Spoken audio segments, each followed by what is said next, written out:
Vida Pública. Bem-vindos à Vida Pública, realizado pela Fundação Baldino do Amaral, TV Jornal Cruzeiro do Sul e TV Com. Este é um espaço democrático de reflexão e troca de ideias sobre os assuntos que, mesmo sem que se perceba, influenciam a vida de cada pessoa. Nossos projetos de vida, nossas esperanças, tudo aquilo que sonhamos para nós, para a nossa cidade e nosso país, passa pela esfera da vida pública. Espaço aberto à pluralidade, Vida Pública é um debate permanente sobre a realidade que nos cerca, para o qual estão convidados você, telespectador, e aqui, em nosso estúdio, todos os que têm alguma coisa importante a dizer. E a palavra hoje está com o eletrotécnico Pedro Luiz Almenara. Nascido em Sorocaba em 29 de junho de 1953, Pedro Luiz Almenara é casado com Creuza Aparecida Leite Almenara e pai de Gisele Cristina. Formado em eletrônica, Pedro Luiz Almenara, mais conhecido como Zico, é um dos fundadores da ONG Caturro Navegantes em Sorocaba. Atuou na vida profissional em instalações elétricas industriais na cidade. Sempre dedicado ao meio ambiente, Zico, junto com mais 15 pessoas, decidiu fundar a ONG Caturro Navegantes. Hoje, depois de pendurar as chuteiras, nos dois sentidos, profissional e esportivo, Zico se dedica mais ainda à questão do meio ambiente. Pedro Luiz Almenara, Zico, seja muito bem-vindo ao Vida Pública de hoje.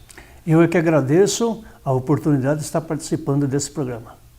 E antes de começarmos a falar sobre um pouco da sua experiência junto ao rio Sorocaba, aquele rio que bota medo em muitas pessoas e às vezes encantamento em outras tantas, né? Levando muitos pescadores, inclusive, para as suas margens, vamos falar um pouco sobre o Zico. Por que esse apelido, Zico? Esse apelido eu ganhei, na verdade, quando eu trabalhava na siderúrgica Nossa Senhora Aparecida. Eu era supervisor de manutenção elétrica na época e existia um campeonato interno de futebol de campo. E eu era meio parecido com o Zico e também jogava na mesma posição, aí os amigos aproveitaram e colocaram o Zico e acabou ficando como Zico e está até hoje. E aí, para todas as paradas, é o Zico? É Zico. No grupo Caturro Navegantes mesmo, às vezes as pessoas me chamam de Pedro Luiz ou falam de Pedro Luiz, ninguém sabe quem é. Aí quando fala do Zico, né, o pessoal já sabe a quem se refere. Já tem a conexão. E você de fato pendura a chuteira ou ainda bate uma bolinha? De vez em quando, toda sexta-feira eu brinco com futebol de salão, mas junto com os amigos assim, só para baixar um pouco, né? Para deixar o esqueleto, não deixar o esqueleto muito em repouso.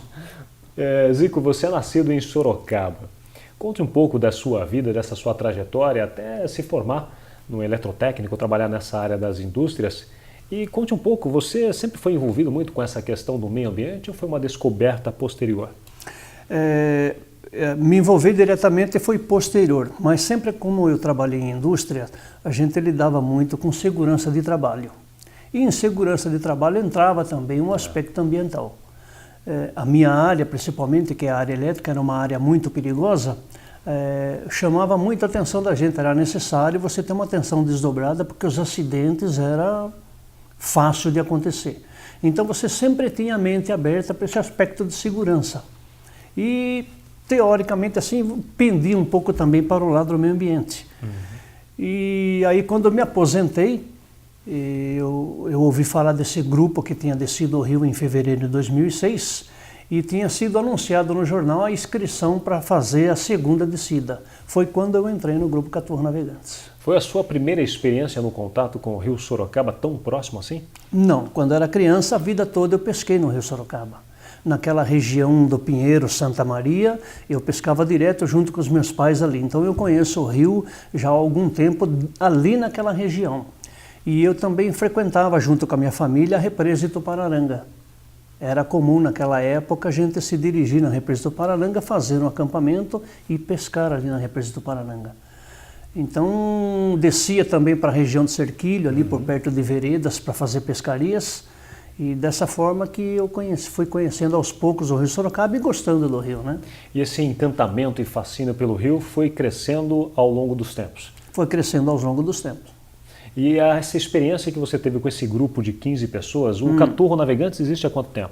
O Caturro Navegantes ele começou em 2006, mas ele virou ONG em setembro de 2008.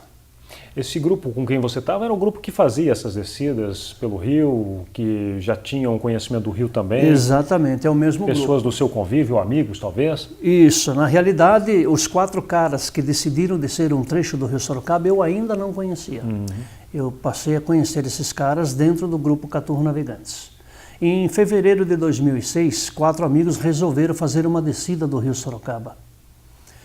E nessa conversa do boca a boca, quando chegou no dia do evento, eles já eram mais de 15 embarcações. Nossa. Tinha ecologistas, a própria imprensa estava presente. E eles desceram então um trecho do rio de mais ou menos 20 quilômetros. A partir de onde foi a descida? Da ponte do Pinheiro, da ponte Maurício de Losso, ali no centro da cidade da Rua 15, eles desceram e foram até a Avenida Itavuvu, ponte da Avenida Itavuvu. Aproximadamente 20 quilômetros de navegação. 20 quilômetros? 20 quilômetros. E não é linha reta não, né? Não é linha reta. O rio é bem tortuoso, né? Ele vai desviando e é bem sinuoso mesmo. Dizem que o rio passou, ao longo do seu tempo, o Rio Sorocaba, por muitas mudanças nessa sua configuração. De fato passou mesmo por essas mudanças? Olha, realmente, eu não conheço, não tenho muito a história disso daí. Sim. O que a gente sabe é que houve represas no Rio Sorocaba que modificaram um pouco. Aqui mesmo, na região de Sorocaba Central, houve algumas modificações por conta das construções das marginais. Assim dizem os historiadores, eu realmente não conheço. Eu passei a conhecer o rio, e hoje eu posso falar com uma certa propriedade, desde 2007 para cá. Então, hoje eu posso conversar com você sobre todo o caminho do Rio Sorocaba. Certo. Caturro Navegantes, esse nome Caturro tem alguma conexão, alguma ligação? Qual é o significado do Caturro Navegantes? Quando nós resolvemos formar a ONG, nós precisávamos de um nome. Então, nós pegamos um livro de termos técnicos náuticos e começamos a procurar uma palavra ligada à navegação.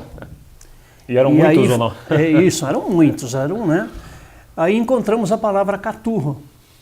E caturro tem tudo a ver com a navegação, porque caturro quer dizer, em termos náuticos, a movimentação do barco de proa para popa longitudinal. Então, quando o marinheiro está navegando, que ele passa por cima da onda, ele diz que está caturrando a 1,5 metro, a 2 metros. É uma forma de dizer se o mar está violento ou está calmo. Aí nós achamos interessante essa palavra caturro, uma palavra forte, e colocamos Caturro Navegantes. Quer dizer, e dentre tantas outras palavras, vocês ficaram em dúvidas com relação a outras palavras? Ou assim, Caturro foi de pronto? Não, foi de bate-pronto. Encontramos a palavra, fizemos a nossa reunião, apresentamos o título e já foi abraçado assim, não houve nem uma segunda opção. Foi Caturro Navegantes de primeira. O grupo começou com 15, hoje está com 15 ainda? Aumentou o número? Não, hoje nós somos em 12. Somos em 12 grupos. São 12 pessoas que participam com uma mensalidade, que é para a gente poder manter a ONG com o CNPJ, mas quando você vai fazer um evento, às vezes chega a 35, 40 pessoas. Todos os convidados que vêm, nós temos convidados do grupo de canoagem de salto, que sempre estão presentes nas nossas aventuras. Todos os anos tem a Semana da Água, né? Porque se comemora o Dia da Água, enfim. Isso. Todos os anos vocês fazem essa descida no rio? Todos os anos nós somos convidados pela Secretaria do Meio Ambiente de Sorocaba e a gente participa então dessa festa de comemoração do Dia da Água e também do Dia do Rio Sorocaba, que é comemorado no dia 22 de março. Sábado agora teve a última agora que nós fizemos, mas a gente tem participado sim todos os anos. O objetivo é só mais para entretenimento ou existe já alguma outra característica também nesses passeios? À medida que você vai navegando pelo rio, você vai sentindo a necessidade de fazer alguma coisa em prol do Rio Sorocaba. Você começa a se preocupar com a conservação do Rio Sorocaba. Então as ideias vão surgindo e você vai desenvolvendo o projeto nesse sentido. Agora mesmo nós estamos fazendo imagens do Rio Sorocaba em toda a sua extensão, porque há uma intenção do grupo em desenvolver um filme educacional sobre o Rio Sorocaba, com o intuito de chamar a atenção da população para a preservação do rio e do meio ambiente. Então, essas imagens, nós vamos fazer esse filme educacional com esse intuito. Esse projeto ainda está na fase de coletânea de imagens? Está na fase de coletânea de imagens. Estamos coletando imagens. Nós temos que descer o rio em 7 etapas. Não dá para fazer numa única vez. 7 etapas? 7 etapas. De quanto tempo cada uma, por exemplo? 2 dias. 2 dias. É que o Grupo Caturro Navegantes é formado por profissionais liberais. Então todo mundo tem a sua profissão, todo mundo trabalha. É difícil você juntar o grupo para você fazer qualquer aventura em dia útil. Então o que nós fizemos? Nós pegamos aí os aproximados 260 quilômetros de extensão do rio e dividimos em 7 etapas dentro do ano. Então a cada 2 meses nós fazemos uma etapa. Este ano nós já fizemos a confluência, que é a formação do rio Sorocaba, já fizemos a travessia da represa, já temos imagens coletadas. Fizemos agora o dia 22 de março, a comemoração do Dia do Rio. Nós esticamos e fizemos já mais uma etapa desse calendário.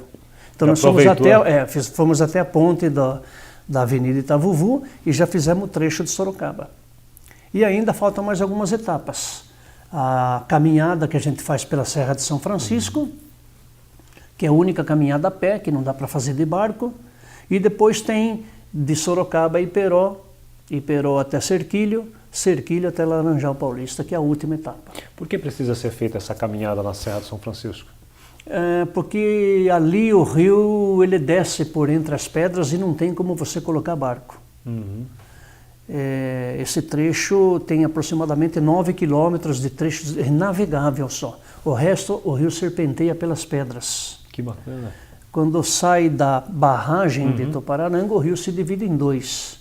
Uma parte segue por um canal que vai fazer a transformação em energia elétrica. E a outra parte segue o veio normal do rio, que é esse trecho das pedras. Então você, para conhecer o rio, você tem que caminhar ao lado dessas pedras. E somente 9 quilômetros é possível navegar por aí. E vocês vão pegar a imagem dessas duas condições do rio, desses 2 desvios? Nós pegamos só do leito principal. Nós pegamos o leito principal do rio Sorocaba, que é o que nos interessa, que é possível você ver os agressores e, inclusive, é o trecho onde está a represa do Clemente, né? Onde é feita a captação de água para abastecimento público da cidade de Sorocaba. Então é esse trecho que nós pegamos. Você falou em agressões, que tipo de agressões, Zico? O rio Sorocaba, ele tem 260 quilômetros de extensão. 260? 260 quilômetros aproximadamente de extensão. Existem vários tipos de agressores que agridem o rio Sorocaba. A principal delas é o esgoto residencial. Existem as empresas, a agricultura e também a poluição difusa, que são as águas que é levado pelas chuvas, a enxurrada que cai no rio Sorocaba. Certo. Se você pega a região de Ibiúna, por exemplo, onde é formado o rio Sorocaba, existem vários córregos que desembocam nos afluentes, nos rios principais formadores do rio Sorocaba. E existe ainda muito esgoto a céu aberto que cai nesses córregos. E esses são os principais agressores do rio Sorocaba. Então, você caminhando em torno do rio, você encontra esses afluentes. E aí é possível fazer registro. Você citou 2 curiosidades que podem até chamar a atenção do telespectador, que é a questão da travessia da represa, que você se referiu. Essa travessia da represa, de que forma ela é feita? Como é essa travessia, Zico? Nós fazemos com barcos de alumínio, com motor de 15 HP, e caiaques e canoas. O barco de alumínio para quê? Normalmente nós navegamos com caiaque. Mas às vezes acontece um acidente qualquer, você precisa ter um transporte rápido para você fazer esse atendimento. Então, no barco de alumínio, é possível você fazer as filmagens, é possível você levar uma caixa de primeiros socorros, água, um lanche, coisa parecida. Então, quando você vê o Caturro Navegantes navegando, é composto de canoas, caiaques e barco de alumínio. A segunda curiosidade que você se referiu é com relação à formação do rio Sorocaba, porque na verdade o rio Sorocaba ele não nasce, ele se forma. Como é essa formação? É verdade, ao contrário do que muita gente pensa, o rio Sorocaba ele não tem uma nascente como o rio São Francisco, ou como o rio Tietê. Ele é formado por 2 rios, o rio Sorocamirim, que vem lá da região de São Roque, e o rio Sorocabuçu, que vem da região de Ibiúna, Cotia. Esses 2 rios eles se encontram ali em Ibiúna, no lado poente da Serra do Mar, a 900 metros de altitude. Ali fica a confluência e o início, o marco zero do rio Sorocaba. Ali começa o rio Sorocaba. Por quais cidades, a partir da formação do rio Sorocaba, ele passa? Por Ibiúna. Começando por lá, né? Começando por Ibiúna, Votorantim, a Serra de São Francisco, passa por Sorocaba, Iperó, Tatuí, Serquilho, Cesarolange, Mojimirim e desemboca no município de Laranjal Paulista, no Rio Tietê. Vocês percorreram já todos esses trechos? Por 3 vezes. Por 3 vezes? Isso, desde 2007, desde 2008, quando nós formamos a ONG, nós já descemos todo esse trajeto por 3 vezes. E várias outras vezes nós fizemos em locais pontuais, como a represa Ituparananga, nós já fizemos várias vezes. Esse trecho de Sorocaba, que é em torno de 38 quilômetros, que nós definimos como a Cachoeira dos Guimarães, aqui na Raposo Tavares, até a ponte do Parque São Bento. São aproximadamente 38 quilômetros de rio. Esse também nós já fizemos várias vezes. Cada lugar que vocês passam, o rio tem um perfil diferente? Tem um perfil. Eu costumo dizer para os meus amigos o seguinte: quando você está trafegando, você está navegando aqui pelo centro de Sorocaba, é como se você, por exemplo, recebesse uma visita na sua casa. Você estando na sua casa e sendo anfitrião, você fica à vontade com essa visita porque você conhece todos os móveis, conhece tudo ali da sua casa. E a visita, então, chega na sua casa e existe um momento em que ela está um pouco, depois ela começa a se soltar. Porque ela começa a ver a mesinha de centro, ela começa a ver um móvel aqui, um móvel lá e vai se adaptando com aquele ambiente da sua casa, não é assim? É verdade. O Rio Sorocaba é desse jeito. Quando você está no centro da cidade, você sente o dono do Rio Sorocaba, como se você fosse o anfitrião e o rio fosse o visitante. Isso quando você está dentro da sua cidade. Mas quando você começa a sair da cidade e começa a ser envolvido pela mata ciliar, você vai percebendo que o clima começa a mudar, começa a ficar mais úmido, um pouco mais fresco. Você começa a ver a presença de animais, capivara, cágado, as aves, aquela cor bonita da mata ciliar verde forte, aquele cheiro de clima úmido. Então você começa a perceber que ali você já não é mais o dono da conta, ali quem manda é o rio. Aí você se sente o convidado e o anfitrião, então fala, opa, agora eu estou na casa do rio. Agora eu estou no ambiente dele, então tenho que ter um pouco mais de respeito, um pouco mais de cuidado. Essa sensação a gente sente quando você sai da área urbana e começa a entrar na parte selvagem do rio. É uma sensação quase que indescritível. Ímpar, é muito gostoso. É isso que dá o prazer de navegar pelo Rio Sorocaba. Vocês fizeram esse trecho por 3 vezes. Isso. Nas 3 vezes que vocês fizeram, naturalmente, imagino, para coletar imagens, coletar informações também, dados, enfim, até para a composição deste vídeo documentário que vocês pretendem fazer, que vocês estão desenvolvendo, na verdade. Sim. Essas 3 vezes, vocês encontraram o rio diferente de uma vez para outra? Para melhor ou para pior? Ou nenhuma diferença, talvez? Não, dentro da cidade de Sorocaba você percebe a presença de peixes e a presença de animais. Mas isso desde 2006 para cá, nós sentimos essa diferença, tendo em vista esse tratamento de esgoto que a cidade de Sorocaba está fazendo. Nós temos 94% de esgoto tratado no Rio Sorocaba e isso causa uma diferença, sem dúvida. Quando você está no dia a dia aqui na cidade, navegando ao lado do rio, você talvez não perceba isso, mas de dentro do rio você percebe essa diferença. Se me permita, você falou 94%, a prefeitura às vezes fala em 98%. Existe alguma diferença com relação a esse número? Ou não? Eu falo 94% porque eu já vi esse número em algum lugar. Ah, tá. A gente sabe que para fazer os 96%, de acordo com as notícias que são dadas, é preciso ainda terminar essa estação da Aparecidinha, certo, que vai tratar do esgoto da região que é jogado no rio Pirajibu. Só depois então que nós teremos na região de Sorocaba 100% de esgoto tratado. Entendi. E, bom, o Votorantim também está fazendo sua parte, está diminuindo bastante, sim, né? A questão, e Ibiúna, onde o rio se forma, como está a situação lá? Lá é um pouco complicado para fazer isso daí. Eu estive conversando com algumas pessoas de Ibiúnas e o que eles me dizem é o seguinte, a cidade, os córregos que existem em Ibiúnas são bem dispersos. E o lançamento de esgoto nesses córregos fica difícil de você fazer os emissários cercando todos esses córregos. Não é tão simples como Sorocaba, que o rio corta pelo meio, você faz os emissários do lado e todo o esgoto de Sorocaba é direcionado. Lá não, lá você tem que fazer emissários parciais. São córregos diferentes.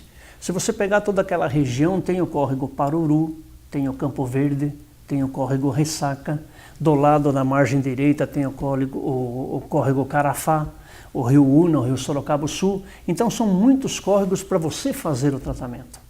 Mas Ibiúna está trabalhando para isso daí e esperamos que logo, logo eles vão cercando toda essa situação e pelo menos a parte do tratamento de esgoto seja feito por lá. Os demais municípios depois de Sorocaba também estão trabalhando na despoluição do rio? Estão trabalhando sim. Aqui Alumínio, Itu estão trabalhando para ver se até 2023 eles consigam fazer esse tratamento, que esses municípios, São Roque, Alumínio e Itu, eles lançam os afluentes no rio Pirajibu, que é o principal afluente da margem direita do rio Sorocaba. Sim. Então, ouvi notícias de que até 2027, todos esses 3 municípios estarão fazendo o tratamento do esgoto. E aí, então, nós vamos ter o principal afluente da margem direita do rio Sorocaba também com o esgoto tratado. O rio Sorocaba, ele causa encantamento, principalmente quando ele está assim, nessa calmaria, nesse período de seca, né, que ele dá que abaixa um pouco, você consegue ver mais a vegetação, ver outros animais também, cada vez mais aumentando um número incontável, até eu diria, de espécies, né, no rio Sorocaba, de aves, né? E quando ele enche, que começa a estar aquela vazão, aumenta o volume, ele já começa a causar medo, né, causar espanto. E a curiosidade sempre fica, Zico, as mudanças de profundidade do rio Sorocaba, elas mudam muito constantemente? Existe uma certa constância ou não? Qual é a profundidade do rio Sorocaba? O rio Sorocaba, calha, né? A calha do rio Sorocaba normalmente ele tem em torno de 3 metros de profundidade. 3 metros. Esse é o padrão. É um padrão. É um padrão. É claro que ele sobe muito mais quando na época de cheia e abaixa na época de seca. Mas normalmente é 3 metros. Uma das preocupações com a cheia é de que ele enche, umedece muito o barranco, as árvores despencam e tombam no leito do rio. Como o nosso rio ele não é muito largo, em torno de 30 metros, e tem lugar que se afunilam 15, 12 metros, elas formam uma barreira. E aí todo o entulho que cai no rio Sorocaba se acumulam nessa barreira. Isso é facilmente encontrado aqui. Na região de Sorocaba você encontra muito isso daí, próximo da ponte da Avenida Itavuvu, por exemplo. Ali logo depois do Parque Vitória Régia, é muito comum você encontrar uma concentração enorme de entulhos, de garrafa-pets, de sofá, de tambores. Isso é quase um paredão, né? Às vezes, quase um paredão. Forma um paredão, transpor, né? Forma um paredão assim de 30, 40 metros para você transpor. Então essa é uma das preocupações na época de cheia, que derruba as árvores. Então há esse acúmulo aí, uma visão muito chata de ver, né? Com certeza. Por isso que o desassoreamento é importante nesse sentido também, né? Para tirar bancos de areia, a limpeza do rio.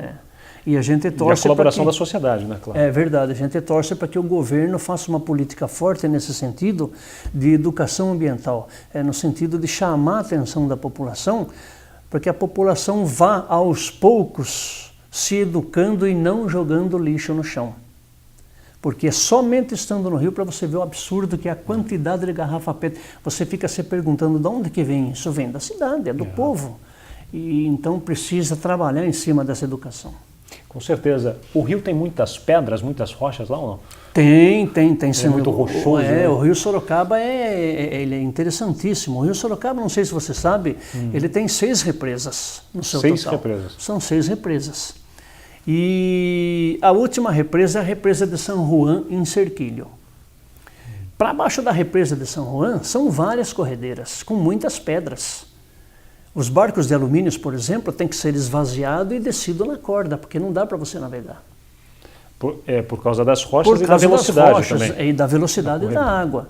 Ali para baixo, ali em Cerquilho, é disputado o campeonato de canoagem brasileiro. De tanta corredeira que tem ali. Eles chamam que é uma pista de canoagem ali, é show, é fantástico. Fantástico. E logo abaixo tem o tal do Sumidouro, que é uma região que o rio vem vindo com 30 metros de largura e de repente some. Fica 1,5 metro só de largura. Aí você pergunta, puxa, onde que foi toda aquela água? Pois é. Né? Ali em cima está 30 metros, aqui está 1,5 metro.